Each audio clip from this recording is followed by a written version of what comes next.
on Saturday night, April 9th, 2016, live from the MGM Grand Las Vegas, Nevada, on HBO pay-per-view, Manny Pacquiao will meet the WBO World Welterweight Champion Timothy Bradley for a third time. In this video, I will talk about the last 5 matches of both Manny Pacquiao and Timothy Bradley. Is this third fight all hype? Is it a cash grab, or will it prove to be worth your money and time?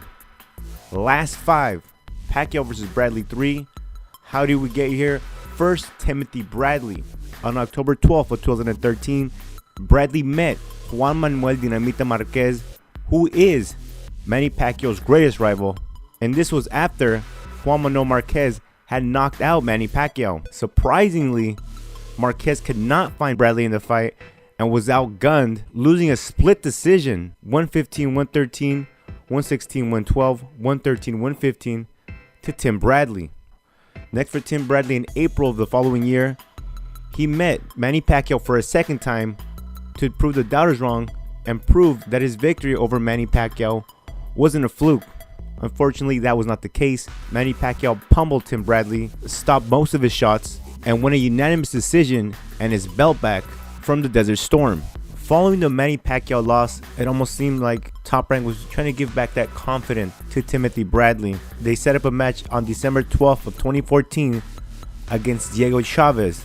Chavez had 2 losses on his record, one suffered by KO loss to Keith One-Time Thurman, and the other a disqualification to Brandon Rios. Chavez didn't make his career in the United States. He made it overseas in Argentina. And this fight was a very sloppy, very cheap shot-filled bout, full of low blows, shots behind the head. It was hard to score at home, and it was even harder to score ringside according to the judges' scorecards. They were 115-113, 112-116, and 114-114. The bout ended at a split decision draw. Many felt that the Chavez fight showed that the loss to Manny Pacquiao had really affected Bradley, and perhaps Timothy, the Desert Storm, had given all he could in his career in boxing. On June 27th, 2015, Timothy Bradley faced the undefeated Jesse Vargas at the StubHub Center in Carson, California for the interim WBO World Welterweight title. Now, Jesse Vargas had something to prove. He was, in my opinion, an untested prospect and needed to win this bout to cement himself as the future of the 147-pound division. And he did not. Once he got in there with Bradley, he tried to slug away and it didn't work. It showed that Jesse Vargas had been pampered, and Jesse Vargas lost that O, lost his 0, and lost by unanimous decision, 115-112, 116-112, and 117-111 on one of the scorecards. Once again, the same year, November 7th, Timothy Bradley, now with a new trainer, Teddy Atlas, stepped into the ring against hard-hitting Brandon Rios. Brandon Rios weighed in at 146 the night before and 170 the night of the fight. That weight cut, along with bad eating habits and a new trainer in Timothy Bradley's corner, cost Brandon Rios that match and was knocked out in the 9th round by Tim Bradley. Brandon Rios retired after that bout, but then a couple of days later he changed his mind and he unretired. And now on to the fighting pride of the Philippines, the only 8th division champion in boxing ever, Manny Pac-Man Pacquiao. His last 5. December 8th, 2012, the Pac-Man meets Juan Manuel Marquez for the 4th time in one of the most memorable matchups in boxing history. Pacquiao was down in the 3rd, Marquez was down in the 5th, and then from a counter right, Manny Pacquiao was down again in the 6th and did not get up. It took the Pac-Man almost 1 year to get back into the ring, and he met Brandon Rios on November 24, 2013 at the Venetian Resort in China. Most boxing analysts knew what this fight was. It was just a cash grab because Brandon Rios had lost his previous fight and should not have been in the ring with Manny Pacquiao, and was completely destroyed and had his face rearranged free by Manny Pacquiao and lost a unanimous decision to the Pac-Man, 119-109, 120-108, and 118-110 is what the scores read at the end. The following year in April, Pacquiao stepped into the ring for the 2nd time against Timothy Bradley and avenged his controversial loss to Tim Bradley that happened in 2012. It was a different Pac-Man, and it looked like it was a different Bradley because he lost every single round.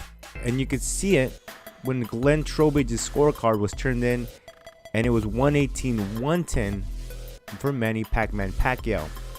Same year, November 23rd, it was rumored that Manny Pacquiao would step into the ring against Ruslan Provodnikov. All Provodnikov had to do was get past the relatively unknown Chris Algieri, and then that Pacquiao versus Ruslan Provodnikov bout would have been a huge one.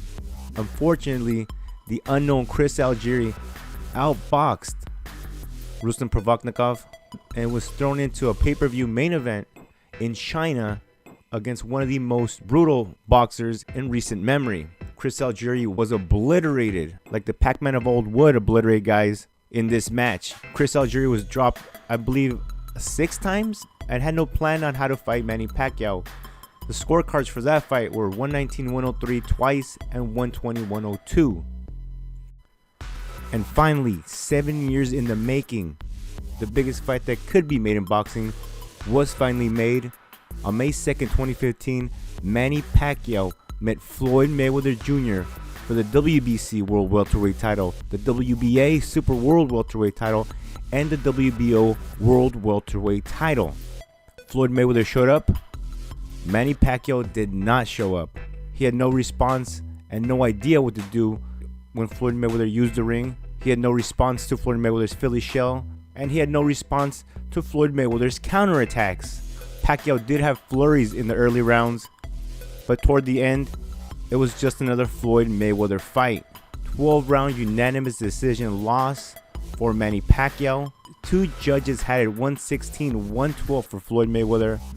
Dave Moretti had it 118-110 for Floyd Mayweather Jr. Now, April 9, 2016, Timothy Bradley versus Manny Pacquiao 3 is Top Rank once again trying to rebuild Manny Pacquiao by giving him a guy he's already beaten, according to most boxing analysts, 2 times.